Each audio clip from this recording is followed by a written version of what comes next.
Item ಯಾವುದೇ ಇರಲಿ try ಮಾಡಿ ಆಚಿ ಚಿಕನ್ ಮಸಾಲಾ. ಕ್ಷಿಪಣಿ ದಾಳಿ ಘಟಕಗಳನ್ನೇ ಗುರಿಯಾಗಿಸಿ ಅಮೆರಿಕ ಇಸ್ರೇಲ್ ದಾಳಿ ಆಗ್ತಾ ಇದೆಯಲ್ಲ, ಬೆಟ್ಟ ಗುಡ್ಡಗಳಲ್ಲಿ ರಹಸ್ಯವಾಗಿ ಕ್ಷಿಪಣಿ ದಾಳಿ ಕೇಂದ್ರವನ್ನ ನಿರ್ಮಿಸಿದ್ಯಂತೆ ಇರಾನ್. ಟ್ರಕ್ಗಳು ಚಲಿಸ್ತಾ ಇರುವಾಗಲೇ ಕ್ಷಿಪಣಿ ದಾಳಿ ನಡೆಸುವಂತಹ ತಂತ್ರಗಾರಿಕೆ ಅವರಲ್ಲಿದೆಯಂತೆ. ಕ್ಷಿಪಣಿ ಉಡಾವಣಾ ವಾಹನಗಳನ್ನ ದುರ್ಗಮ ಸ್ಥಳಗಳಲ್ಲಿ ನಿಲ್ಲಿಸಿ ದಾಳಿ ಮಾಡುವಂತಹ ವಿಚಾರಕ್ಕೆ ಸಂಬಂಧಪಟ್ಟಂತೆ ಕ್ಷಿಪಣಿ ಉಡಾವಣೆ ಆಗುವ ಸ್ಥಳಗಳನ್ನೇ ಗುರುತಿಸಿ ಇಸ್ರೇಲ್ ಬಾಂಬ್ ದಾಳಿ ಹಾಕ್ತಾ ಇದೆ. ಉಪಗ್ರಹಗಳ ಮೂಲಕ ಇರಾನ್ ಕ್ಷಿಪಣಿ ಉಡಾವಣಾ ಸ್ಥಳಗಳ ಮೇಲೆ ಇಸ್ರೇಲ್ ಈಗ ನಿಗಾ ಇಟ್ಟಿದೆ. ಓಕೆ, ಇದು ಅವರವರ ತಂತ್ರಗಾರಿಕೆ. ಒಂದೊಂದು ದೇಶಗಳು ಕೂಡ ಒಂದೊಂದರಲ್ಲಿ ಹೆಚ್ಚಿನ ಒಂದು ಸ್ಟ್ರಾಟಜಿಯನ್ನ ಮಾಡ್ತಾರೆ, ಆಸಕ್ತಿಯನ್ನ ಇಟ್ಕೊಂಡಿರ್ತಾರೆ. ಇವ್ರ ಸ್ಟ್ರಾಟಜಿ ಹಿಂಗೆ ಇಸ್ರೇಲ್ ಅವ್ರದ್ದು.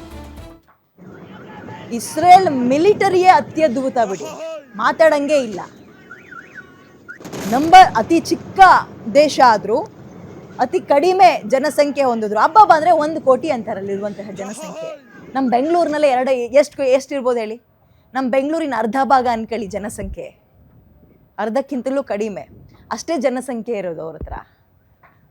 ಅವ್ರು ಅದನ್ನೇ ಹೆಂಗೆ ಪ್ರೊವೈಡ್ ಮಾಡ್ತಾ ಇದ್ದಾರೆ, ಮಿಲಿಟ್ರಿಗಾಗಿರ್ಬೋದು, ಓದೋ ವಿಚಾರದಲ್ಲಾಗಿರ್ಬೋದು, ಸೈಂಟಿಸ್ಟ್ ಆಗಿರ್ಬೋದು, ಅಂದರೆ ಸೈನ್ಸ್ ವಿಚಾರದಲ್ಲಿ, ಮೆಡಿಕಲ್ಲು.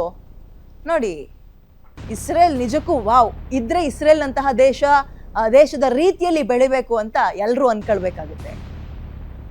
ಇರುವಂತಹ ಕಡಿಮೆ ನಂಬರ್ಸ್ನ ಸಮರ್ಪಕವಾಗಿ ಎಲ್ಲೆಲ್ಲಿ ಹೆಂಗೆ ಡಿಸ್ಟ್ರಿಬ್ಯೂಟ್ ಮಾಡ್ಕೋಬೇಕು, ಹೆಂಗೆ ಹಂಚ್ಕೋಬೇಕು, ಅದನ್ನ ಮಾಡ್ತಾ ಇದ್ದಾರೆ.